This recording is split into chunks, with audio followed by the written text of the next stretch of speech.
Shalom siswa-siswi Semester Rumah Harapan. Nah, kembali lagi dengan Mr. Evan di chapel kita yang kita lakukan seperti biasa. Oke, sebelum kita mulai, mari kita berdoa dulu.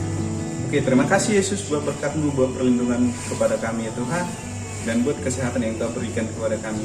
Tuhan, sebentar kami akan mendengarkan sebagian dari firman-Mu. Berikan kami Roh Kudus-Mu, jagai kami dengan Roh Kudus-Mu ya Bapa. Terima kasih Yesus. Amin.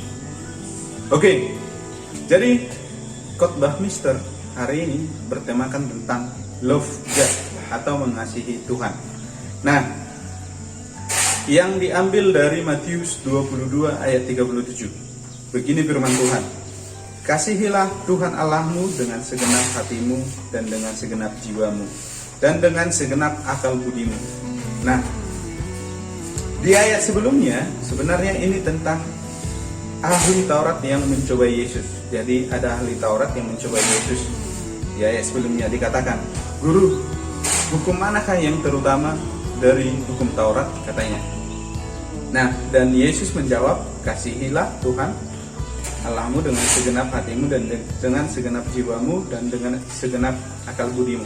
Nah, di sini Yesus menjelaskan dan menekankan bahwa Tuhan Yesus tidak meniadakan hukum Taurat. Oke. Yang kedua, Tuhan Yesus mengatakan bahwa hukum yang terutama itu adalah mengasihi Tuhan, dan yang kedua adalah mengasihi sesama. Oke? Oke. Sebelum kita kaji lebih jauh, kita harus tahu dulu pengertian dari mengasihi itu tadi. Kalau di Kamus Besar Bahasa Indonesia dikatakan, kasih itu adalah perasaan sayang, suka, cinta terhadap seseorang. Oke? Nah, kalau mengasihi adalah menaruh kasih, menyayangi atau mencintai. Karena kita sering kan bilang sama teman kita, sama keluarga kita, sama sahabat kita, aku mengasihi engkau, aku mencintai engkau, aku menyayangi engkau. Oke? Seperti itulah, ketika kita udah bilang itu berarti kita menaruh sesuatu perasaan kita terhadap orang yang kita sayang itu tadi. Nah, bagaimana cara mengasihi Tuhan Allah? Oke, bagaimana cara mengasihi Tuhan Allah? Dikatakan di Yohanes 14 ayat 15, dikatakan seperti ini. Begini firman Tuhan, "Jikalau kamu mengasihi aku, kamu akan menuruti segala perintahku. Jikalau kamu mengasihi aku, kamu akan menuruti segala perintahku." Nah, di sini Tuhan Yesus mengatakan bahwa ketika kamu bilang kamu mengasihi aku, segala apa yang kuperintahkan akan kamu kerjakan.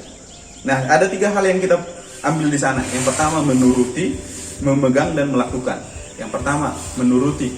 Kalau kita turut dengan Tuhan Yesus, apa yang Tuhan Yesus katakan, ya kita patuhi gitu. Ketika misalnya orang tua kita menyuruh kita melakukan ini, cuci dulu piring ini katanya, oke ma gitu kan, itu artinya kita menuruti. Jangan kita katakan oke ma, akan saya lakukan, padahal tidak kita lakukan. Itu beda cerita lagi. Yang kedua, harus memegang teguh firman Tuhan. Jadi dalam kekristenan kita harus punya juga pegangan yang kuat adalah firman Tuhan. Karena tanpa pegangan kita bisa terjatuh. Ibaratnya kita berjalan di jembatan yang kecil, kalau nggak ada pegangan kita bisa terjatuh. Okay? Yang ketiga, melakukan. Itu yang tadi Mister bilang, menuruti, memegang, dan melakukan. Kalau kita sudah tahu firman Tuhan itu, sudah kita renungkan, harusnya hendaknya kita lakukan. Kita lakukan dengan baik gitu. Ketika Tuhan perintahkan ini, kasihilah temanmu, kasihilah musuhmu gitu kan. Ya, kita harus berbuat demikian karena Tuhan Yesus sudah lebih dulu mengasihi kita. Bahkan di dalam kandungan pun Tuhan sudah membentuk kita. Oke, jadi yang Mister katakan di sini, yang bisa Mister ambil kesimpulan tentang mengasihi Tuhan Yesus adalah dengan dekat dengan Tuhan Yesus. Bagaimana dengan dekat Tuhan Yesus? Yaitu tadi, kita harus rajin berkomunikasi sama Dia. Ibaratnya kita mau dekat dengan orang tua kita, kita harus rajin-rajin berkomunikasi. Dengan apa kita berkomunikasi? Dengan berdoa, dengan mendengarkan firman Tuhan, dengan pujian, dengan pendalaman Alkitab, itu semua. Oke? Dan Mister harap siswa-siswi SMP Rumah Harapan dapat melaksanakan ini, karena kita punya moto rajin, berkarakter, dan tangguh. Oke, demikian firman Tuhan. Mari kita berdoa.